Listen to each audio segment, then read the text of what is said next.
আপনি কি ভেবেছেন আপনার নামাজ দিয়ে আপনি জান্নাতে যাবেন? আপনি তাহাজ্জুদ গুজার, সেজদা দিতে দিতে কপালে দাগ ফেলেছেন, এটা আপনারা জান্নাতে নেবে না? আপনি এলাকার সবচেয়ে বড় হাতেম তাই দানশীল, এই দানের ভরসায় বসে আছেন। কুশ্চিন কালো ভাব। আমাদের নামাজ, আমাদের রোজা, আমাদের ইবাদত, এগুলোকে মিজানের পাল্লায় উঠালে কোনো ওজনই হবে না। তবে আমাদের একটা কৌশল জানা আছে, আমরা আল্লাহর রহমতের ভিখারি। আমরা সেদিন আগেই গুনার স্বীকৃতি দিয়ে দেব। আমরা বলবো, আল্লাহ তুমি প্রশ্ন করার আগে তোমার একটা কথা বলি, আমারে কিছু জিজ্ঞেস করো না, আমি সব করেছি।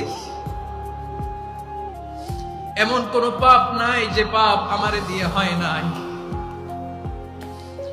তোমার রহমত দিয়ে তুমি জান্নাতে পাঠাবা, তোমার দয়ায় জান্নাতে যেতে চাই, আমল দিয়ে না। পারবেন বলতে?